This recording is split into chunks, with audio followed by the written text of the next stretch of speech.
सबसे बेसिक वाले कॉन्सेप्ट आज की क्लास में कराने वाली हूं, जहां पर आप वाक्यों की शुरुआत को सीखते हैं। कैसे अलग अलग सब्जेक्ट अलग अलग वाक्यों में यूज होकर के वाक्यों की शुरुआत करते हैं और अल्टीमेटली आपको अंग्रेजी बोलने में मदद करते हैं। क्लास को शुरू करने से पहले हमारी ऐप, हमारी पेड क्लास किताबों से जुड़ी जानकारी के लिए इस नंबर पर व्हाट्सएप मैसेज कर लीजिएगा। साथ ही आप देख रहे हैं संरीति इंग्लिश अकेडमी, सब्सक्राइब करके बेल नोट क्लास को देख पाएं।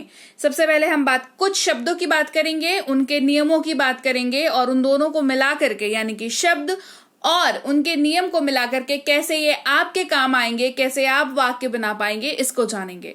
पहला शब्द है हमारा एम, जिसका मतलब होता है हूं, और ये आई के साथ इस्तेमाल होता है। यानी कि ये जब भी आपको दिखेगा तो आई के साथ ही दिखेगा, यानी कि ये वाक्य में आपको आई एम ऐसे इस्तेमाल होता हुआ दिखेगा।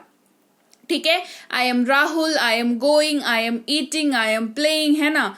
इस तरीके से ये आपको इस्तेमाल होता हुआ दिखेगा। जैसे मैं एक शिक्षक हूं, मैं एक शिक्षक हूं, कहेंगे आई एम अ टीचर, तो ये पेयर क्या बना, आई और एम का बना। ठीक है, तो ये मैं, आई का मतलब होता है मैं, और ये हमेशा हूं के साथ ही इस्तेमाल होता है हिंदी में। ये वाली बात बस आपको याद रखनी है। अगर आपको ये याद रहता है कि मैं जो है वो हूं के साथ इस्तेमाल होता है, तो आई जो है वो एम के साथ इस्तेमाल होता है, ये याद रखने में आपको समस्या नहीं होगी। तो आई एम और टीचर, ये ऐसी पेयर बनेगा और ऐसे इसका इस्तेमाल किया जाएगा। वहीं पर अगर आप बात करें कि किसी वाक्य में जब आप है का इस्तेमाल करते हैं, तो आपने ध्यान दिया होगा हिंदी में शुरुआत में क्या कहते हैं, वह है ना, चाहे लड़का हो या लड़की हो, यह है ना, इस तरीके से हम बात करते हैं। या रोहन है, रागिनी है, ऐसे करके बात करते हैं। यानी कि आपको वहां पर काम आना है शब्द इज का। यानी कि अगर आप अपने वाक्य में है शब्द का इस्तेमाल कर रहे हैं तो आपको उसकी अंग्रेजी में इज का इस्तेमाल करना पड़ेगा। ध्यान रखने वाली बात यह है कि इसका इस्तेमाल आप जिसके मन चाहे उसके साथ नहीं कर सकते हैं।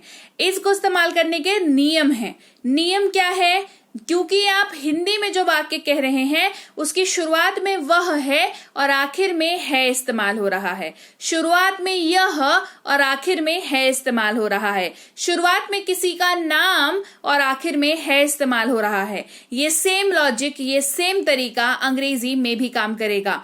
यानी कि अगर आप इंग्लिश में ही का इस्तेमाल कर रहे हैं, शी का इस्तेमाल कर रहे हैं, इट का इस्तेमाल कर रहे हैं या किसी नाम का इस्तेमाल कर रहे हैं, तो उसके साथ आपको इज का इस्तेमाल करना है। जैसे आप वाक्य कैसा दिखेगा, आपको वाक्य दिखेगा he is, she is, it is, Rohan नाम है तो रोहन इज या रागिनी इज, चाहे लड़की का नाम हो लड़के का नाम हो, दोनों ही सूरतों में सेम रहेगा। एंड यस, ही का इस्तेमाल आप हमेशा पुरुष के लिए करते हैं, शी का इस्तेमाल आप हमेशा महिला के लिए करते हैं।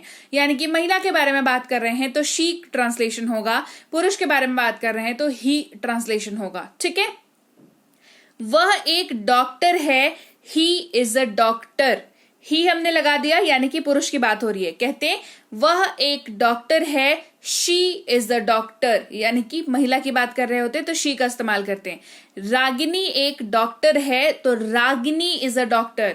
रोहन एक डॉक्टर है तो रोहन इज अ डॉक्टर, ऐसे इस्तेमाल होगा। और डॉक्टर जो है वो इट के साथ तो इस्तेमाल होगा नहीं, जाहिर सा बात है। तो आप यहाँ पे एग्जाम्पल ले लीजिए, यह एक खिलौना है, इट इज अ टॉय, ये ऐसे इस्तेमाल किया जाएगा। ठीक है, बात करेंगे अगले शब्द की और उसके नियम की। ये आपको, क्योंकि मैं हिंदी से संबंधित आपको बात बता रही हूं, तो आप इसको ऐसे देखिए। ऐसे किसी वाक्य में जिसके अंत में आप हैं का इस्तेमाल करते हैं, न के साथ बिंदु लगा हुआ हैं इस्तेमाल हो रहा है, उसकी अंग्रेजी में आर इस्तेमाल होगा। यानी कि जब आप हैं किसी वाक्य में हिंदी में इस्तेमाल करते हैं तो आपने ध्यान दिया होगा कि उसकी शुरुआत जो है वो हमेशा तुम हो या आप हैं ऐसे इस्तेमाल होता है। हम हैं, वे या वे लोग हैं, ऐसे इस्तेमाल करते हैं। तो ये जैसा हिंदी का लॉजिक चलता है, सेम वैसा ही इंग्लिश में भी चलेगा। यानी कि आर जब भी इस्तेमाल होगा वो यू, वी और दे के साथ इस्तेमाल होगा। यानी कि आपको वाक्य दिखेगा you are, we are, they are, ऐसा आपको दिखेगा, ठीक है। जैसे वे लोग शिक्षक हैं, दे आर टीचर्स। आप शिक्षक हैं, यू आर टीचर। हम लोग शिक्षक हैं या हम शिक्षक हैं, वी आर टीचर्स। ये ऐसे आपको इस्तेमाल होते हुए दिखेगा, ठीक है। हम मजदूर हैं, वी आर वर्कर्स। ये ऐसे ही काम हो रहा है, क्लियर।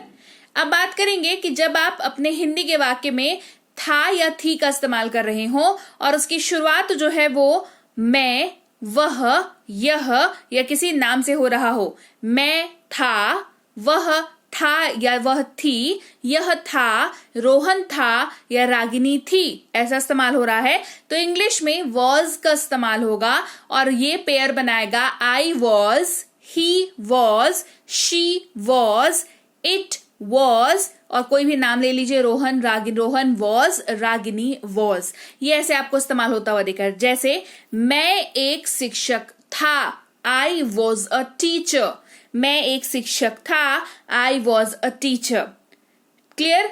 और वहीं पर अगर वाक्य में आप थे शब्द का इस्तेमाल कर रहे हैं, ठीक है, तो शुरुआत क्या दिखेगी, हम लोग थे, वे लोग थे, तुम थे। ये हिंदी में बना, अंग्रेजी में बनेगा वी वर, यू वर, दे वर। हम खेल रहे थे, वी वर प्लेइंग। हम खेल रहे थे, वी वर प्लेइंग। वे लोग खेल रहे थे, दे वर प्लेइंग। तुम खेल रहे थे, यू वर प्लेइंग। ये ऐसे इस्तेमाल होगा, ठीक है। वहीं पर जब आप किसी वाक्य के अंत में गा, गे, गी का इस्तेमाल कर रहे हैं अपने, चाहे मैं जाऊंगा, वह जाएगी, रोहन खाएगा, रागिनी खाएगी, वे लोग चले जाएंगे, ऐसे अगर हम बात कर रहे हैं तो उसकी अंग्रेजी आपको मिलेगी विल के साथ। और विल जो है सबके साथ पेयर बना लेगा, I will, you will, we will, they will, he will, she will, it will और रोहन विल, रागिनी विल, ठीक है। जैसे मैं यह करूंगा, आई विल डू दिस। तुम यह करोगे, यू विल डू दिस, है ना। वह यह करेगा, ही विल डू दिस। वह यह करेगी, वो ये काम करेगी, she will do this work. ये काम करेगा, इट विल वर्क, क्लियर। ये ऐसा पेयर्स आपको बनता हुआ नजर आएगा। ये जो मैंने आपको शब्द बताए, am, is, are, was, were, will, ये 6 शब्द और 8 सब्जेक्ट्स, ये इनका कॉम्बिनेशन इतना पावरफुल है जिसको अगर आप याद करोगे और इसके साथ आपको खेलना आ गया, आपको इसके साथ जो है वाक्य बनाना आ गया, तो इतने मजे आ जाने हैं आपको अंग्रेजी में, फिर आपका हाथ कोई नहीं पकड़ सकता। आप जो किसी को समझ में ही नहीं आएगा कि आप सीख रहे हो। शुरुआती लेवल है आपका, ये शुरुआत के बेसिक कॉन्सेप्ट है। तो लीजिए भाई, ये थी आज की क्लास। तो क्लास अगर आप यहाँ तक देख रहे हैं, इसका मतलब है कि आप बहुत सीरियस हैं अंग्रेजी बोलने को लेकर के, और यकीन मानिए ये क्लास आपके बहुत काम आएगी अंग्रेजी बोलने को लेकर के। तो क्लास कैसी लगी कमेंट करके मुझे जरूर बता दीजिएगा। क्लास को लाइक और शेयर तो आपने कर ही दिया होगा। आप देख रहे हैं संरीति इंग्लिश अकेडमी, मैं हूं प्रीति मैम। सब्सक्राइब करके बेल नोटिफिकेशन भी फटाफट से ऑन कर दीजिए। इसके अलावा हमारी जो ऐप है संरीति इंग्लिश अकेडमी, सेम नाम से ऐप है, वहां पर आपको बेसिक से प्रो स्पोकन इंग्लिश का कोर्स, इंग्लिश राइटिंग का कोर्स जिसमें आप अंग्रेजी लिखना सीखते हैं, इंग्लिश ग्रामर का कोर्स, इंग्लिश रीडिंग का कोर्स आपको मिल जाएगा ऐप पर। इसके अलावा अंग्रेजी पढ़ने में अगर दिक्कत आती है, स्पेलिंग्स में दिक्कत आती है, तो ये अंग्रेजी पढ़ने का रामबाण ट्रिक, ये जो किताब है ये अमेजॉन पर अवेलेबल है। आप सिंपली इस बुक का टाइटल यहां से देख करके आप अमेजॉन पे सर्च करके इस बुक को अपने घर पर कैश ऑन डिलीवरी के साथ भी मंगवा सकते हैं। इसके अलावा अगर आपको ई बुक्स की जरूरत है, तो चाहे वो वर्ड मीनिंग की ई बुक हो, टेंसेस की हो, आपके स्पोकन इंग्लिश की हो, ग्रामर की हो, या मिनी स्पोकन इंग्लिश स्ट्रक्चर्स की हो, जो कि क्विक रिवीजन का आपको मौका देती है, क्विक समझने का आपको मौका देती है, ये सारी की सारी ई बुक्स जो है हमारी ऐप पर अवेलेबल है। ऐप में जाकर के आप इनको इजीली वहां पर ले सकते हैं। इसके अलावा हमारी क्लास, हमारी पेड क्लास या किसी भी तरीके की अंग्रेजी को लेकर के समस्या अगर आपको आ रही है, तो इस नंबर पर व्हाट्सएप मैसेज करके आप हमारे साथ संपर्क कर सकते हैं, हमारे ग्रुप में जुड़ सकते हैं। और इस किताब को मंगवाने के लिए भी आप सिंपली इस नंबर पर व्हाट्सएप मैसेज करके भी इस किताब को अपने पास मंगवा सकते हैं। और हमारा ऐप कुछ ऐसा दिखता है गूगल प्ले स्टोर पर, वहां पे आपको यहाँ पर इंस्टॉल कर लेना है ऐप को अपने मोबाइल पर। इसके अलावा व्हाट्सएप का ग्रुप हमारा जरूर ज्वाइन करके रखें, रोज की फ्री क्लासेस आपको मिल जाती हैं। टेलीग्राम का चैनल हमारा जरूर ज्वाइन करके रखें, वहां पर भी आपको क्लासेस मिल जाती हैं, कुछ इंपॉर्टेंट अनाउंसमेंट होता है वो भी आपको पता चल जाता है, और ऐसे आप जो है अंग्रेजी के संपर्क में बने रहते हैं। तो thank you so much for watching आज की क्लास को। मैं आपसे मिलूंगी आपकी अगली क्लास में। Till then thank you so much for watching. Stay tuned to Sanreet English.